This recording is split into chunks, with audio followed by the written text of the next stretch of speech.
Hey everybody, it's Jim here, and today we're finally going to be comparing the Momose MJG with a Fender Jaguar. Both of these instruments were made in Japan, albeit this was made in a production factory at Fujigen in the mid-1990s, and this one was made by hand in the Asuka factory at the Divisor facility in Nagano. However, before we get in today's comparison, I want to start off by saying thank you to everybody who has purchased something from the newly launched merch store. Whether it was a t-shirt, a canvas, or a mug in some cases, your support really does mean the world to me.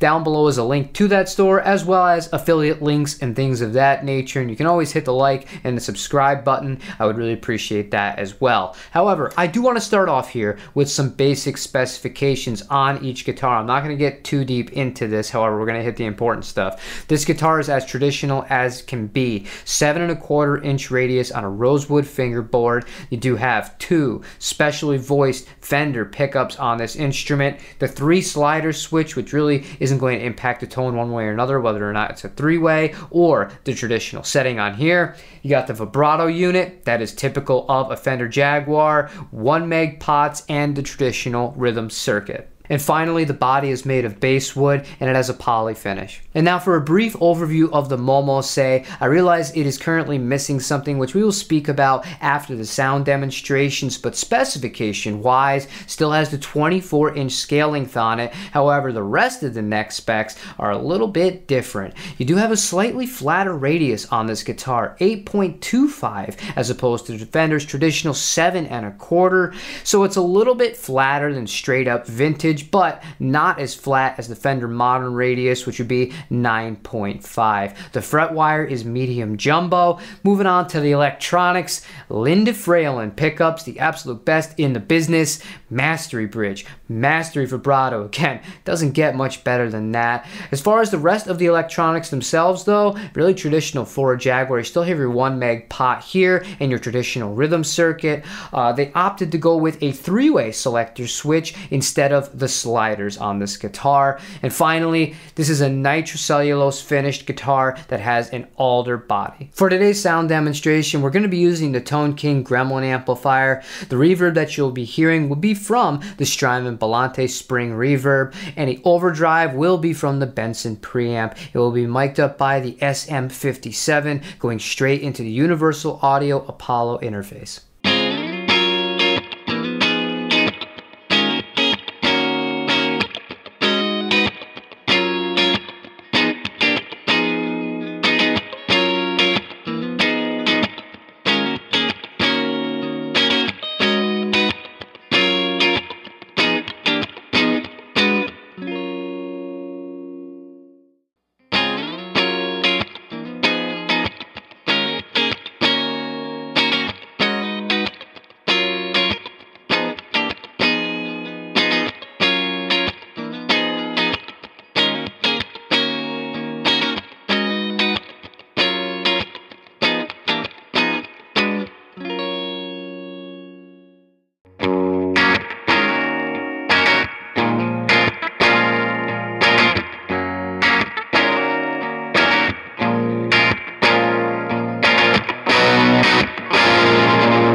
Now, I'm not going to lie to you, I was a little bit disappointed filming this sound demonstration because I had more riffs planned and I really wanted to play them in this demo. However, things happened and the E string did break on this guitar.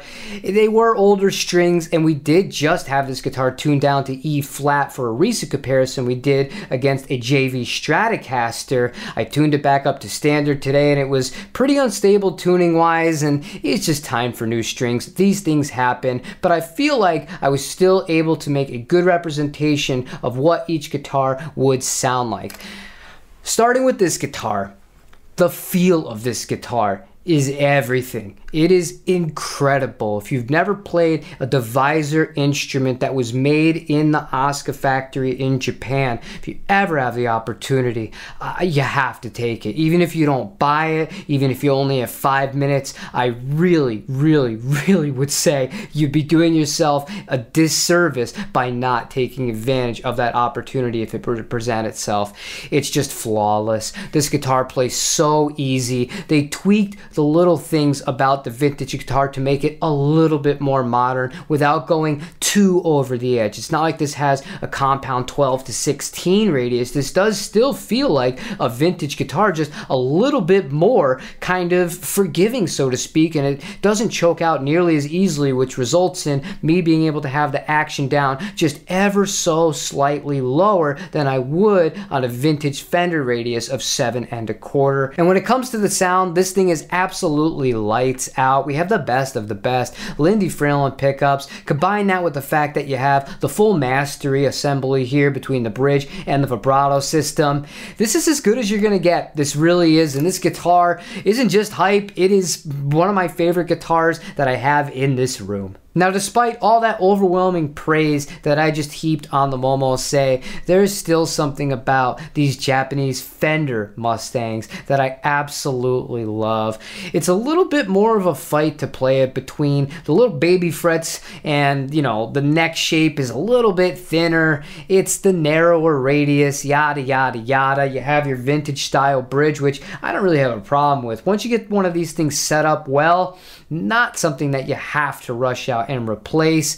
It's a totally different vibe. It's a totally different playing experience on it. Obviously, the one thing that I would absolutely say without hesitation, if I'm just being completely objective, I think the Fralin pickups are definitely a step above the stock pickups that are in this guitar. But outside of that, I mean, it's just different flavors. It really is. It's different flavors. It's all about your own personal preference, and there is just something cool about playing an older, well-played but well-maintained guitar that you don't always get with a newer instrument. And now that we've reached the end of the video, I'd like to hear from you. Leave me a comment. Let me know what you thought about the demonstration, and let me know which guitar you would pick out of the two of them if you could only pick one, and also give me a reason or two why you would make that decision. Thank you for watching this video. Your support really does mean the world to me. If you found this helpful, useful, or entertaining, feel free to like and consider subscribing to the channel. That really does help me out, and it doesn't cost you anything, especially if you made it this far into the video.